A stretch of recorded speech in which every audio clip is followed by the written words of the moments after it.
हरे कृष्णा। आज मेरे पास की अलमारी से कुछ आवाजें आ रही थी। मैंने थोड़ा नजदीक जाकर देखा तो कुछ वहां पर चहल पहल हो रही थी। मैंने और थोड़ा पास जाकर देखा तो मैं देखती हूँ कि वहां पर एक पुराण खड़ा है। मुझे थोड़ा भय हुआ। उसने मुझसे कहा कि मैं तुम्हें एक रहस्य बताना चाहता हूँ। मुझे थोड़ी घबराहट हुई और थोड़ा आश्चर्य भी हुआ कि अरे, ये पुस्तक मुझसे बात कर रही है, ये मुझसे क्या कहना चाहती है। मैंने थोड़ी सी हिम्मत बंधाई और उससे पूछा कि तुम मुझे क्या रहस्य बताना चाहते हो। तो उसने कहा कि क्या आप जानती हैं कि जो व्यक्ति एकादशी के दिन उपवास रखता है वह अपने सारे पापों से मुक्त हो जाता है और वह पवित्र जीवन में आगे बढ़ता हुआ अपने जीवन को खुशी पूर्वक जीता है।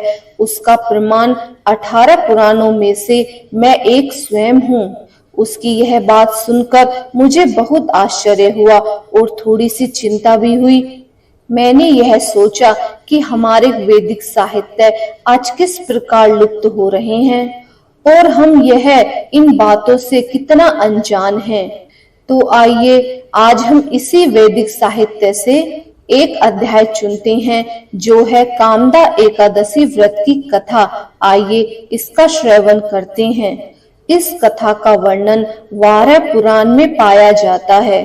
एक समय युधिष्ठिर महाराज और भगवान श्री कृष्ण के बीच संवाद हो रहा था और उस समय महाराज युधिष्ठिर ने कहा कि यदि चैत्र मास के कृष्ण पक्ष में आने वाली एकादशी के विषय में और उसके प्राप्त के विषय में वर्णन करें।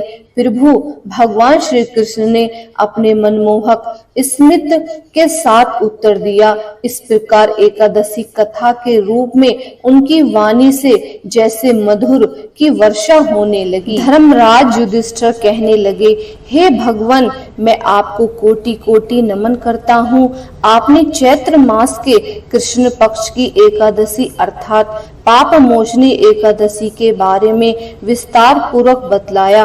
अब आप कृपया करके चैत्र शुक्ल पक्ष की एकादशी का क्या नाम है तथा इसकी विधि एवं महात्म्य क्या है, कृपया करके हमें बताइए। भगवान श्री कृष्ण ने कहा, हे धर्मराज, चैत्र मास के शुक्ल पक्ष की एकादशी को कामदा एकादशी के नाम से जाना जाता है।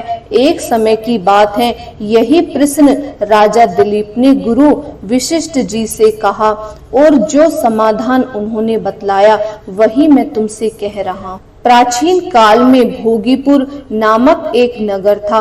वहां पर अनेक ऐश्वर्यों से युक्त पुंडरीक नाम का एक राजा राज्य करता था। भोगीपुर नगर में अनेक अप्सरा, किन्नर तथा गंधर्व वास करते थे। उनमें से एक जगह ललिता और ललित नाम के 2 स्त्री पुरुष अत्यंत वैभवशाली घर में निवास करते थे। उन दोनों में अत्यंत स्नेह था, यहाँ तक कि अलग अलग हो जाने पर दोनों व्याकुल हो जाते थे। एक समय पुंडरीक की सभा में अन्य गंधर्वों सहित ललित भी गाना गाने के लिए वहां आया। गाते गाते उसको अपनी प्रिय ललिता का ध्यान आ गया और उसका स्वर भंग होने के कारण गाने का स्वरूप बिगड़ गया। ललित के मन में भाव जानकर कारकोट नामक नाग के पद भंग होने का कारण राजा से कह दिया। तब पुंडरीक ने क्रोध में आकर कहा कि तू मेरे सामने गाता हुआ अपनी स्त्री का स्मरण कर रहा है। अब तू नरभक्षी दैत्य बनकर अपने कर्म का फल भोग। पुंडरीक के श्राप से ललित उसी क्षण महाकाय विशाल राक्षस हो गया। उसका मुख अत्यंत भयंकर, नेत्र सूर्य चंद्रमा की तरह प्रदीप तथा मुख से अग्नि निकलने लगी। उसकी नाक पर्वत की कंधार के समान विशाल हो गई और गर्दन पर्वत के समान लगने लगी। सिर के बाल पर्वतों पर खड़े, वृक्षों के समान लगने लगे तथा भुजाएं अत्यंत लंबी हो गईं।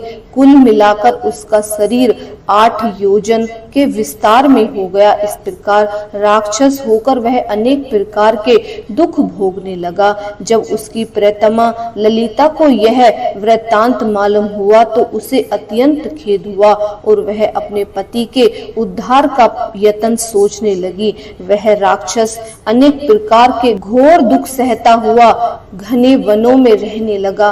उसकी स्त्री उसके पीछे पीछे जाती और विलाप करती रहती थी। एक बार ललिता अपने पति के पीछे घूमती घूमती विंध्याचल पर्वत पर पहुंच गई, जहां पर श्रृंगी ऋषि का आश्रम था। ललिता शीघ्र ही श्रृंगी ऋषि के आश्रम में गई और वहां जाकर विनीत भाव से प्रार्थना करने लगी।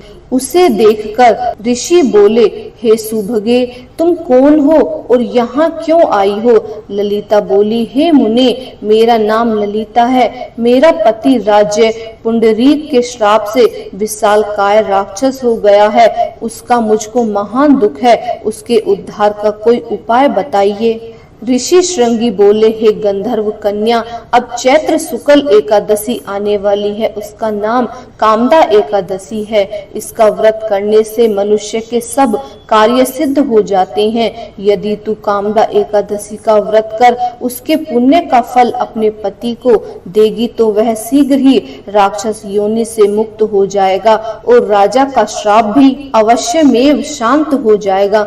मुनि के ऐसे वचन सुनकर ललिता ने चैत्र शुक्ल पक्ष की एकादशी आने पर उसका व्रत किया और द्वादशी को ब्राह्मणों के सामने अपने व्रत का फल अपने पति को दे दिया। भगवान से इस प्रकार प्रार्थना करने लगी, हे प्रभु, मैंने जो यह व्रत किया है इसका फल मेरे पति को प्राप्त हो जाए, जिससे वह राक्षस योनि से मुक्त हो जाएं।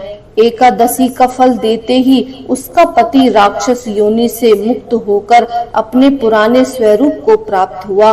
फिर अनेक सुंदर वस्त्र आभूषणों से युक्त होकर ललिता के साथ विहार करने लगा। इसके पश्चात वे दोनों विमान में बैठकर स्वर्ग लोक को चले गए। विशिष्ट मुनि कहने लगे कि हे राजन, इस प्रकार व्रत और विधि पूर्वक करने से समस्त पाप नाश हो जाते हैं तथा राक्षस आदि की योनि से भी छुटकारा मिल जाता है। संसार में इसके बराबर और कोई भी दूसरा व्रत नहीं है। इसकी कथा पढ़ने अथवा सुनने से वाजपेय यज्ञ की प्राप्ति होती है। व्रत और उपवास का अर्थ केवल बिना कुछ खाए पिए व्रत रहना नहीं है, बल्कि एकादशी के व्रत का वास्तविक अर्थ होता है कि हमारे मन तथा इंद्रियों को और चेतना को भगवान श्री कृष्ण में लगाएं। सर्वप्रथम सबसे पहले ब्रह्म मुहूर्त में उठकर स्नान आदि करें और भगवान के सामने घी का दीपक जलाएं और हाथ में जल लेकर आप जिस उद्देश्य के लिए व्रत रख रहे हैं उसका संकल्प करें कि हे भगवान, मैं आपके लिए एकादशी का व्रत रख रही हूँ। बड़े श्रद्धा भाव से मेरी आप ये मनोकामनाएं पूर्ण करें। इसके बाद जल को जमीन पर डालें और आप सारे दिन में कभी भी हरे कृष्ण कृष्ण कृष्ण हरे हरे, हरे राम राम राम हरे हरे इस मंत्र का जप करें। आप चाहे एक माला, 7, 11 या 16, 25 या 32 माला भी कर सकते हैं। जैसा आप कर सकें, आपको संभव हो वैसे आप जप माला करें। इस दिन अन्न का सेवन बिल्कुल भी न करें और आप इस दिन व्रत में सूखे मेवे, दूध, फल का इत्यादि का सेवन कर सकते हैं और शाम के टाइम भी फलहार का सेवन करें। भगवान के सामने दीपक जलाकर वहां पर भजन कीर्तन करें और सारा दिन फलहार रहकर व्रत करें और दूसरे दिन पारण का सही समय जो होता है उसी समय में पारण करना सही रहता है। इस तरह आप श्रद्धा भाव से एकादशी व्रत का पालन करें। इस दिन आप भगवत गीता का भी श्रवण कर सकते हैं, ये बहुत अच्छा होता है। और पारण से पहले आप ब्राह्मण या वैष्णव आदि को अपनी क्षमता के अनुसार दान दें और उसके बाद आप भोजन ग्रहण करें और अपने व्रत का पारण करें। इस प्रकार आप एकादशी का व्रत करें। हरे कृष्णा। अगर जानकारी पसंद आई हो तो लाइक कीजिए, शेयर कीजिए और हमारे चैनल को सब्सक्राइब कीजिए। हरे कृष्णा, राधे राधे।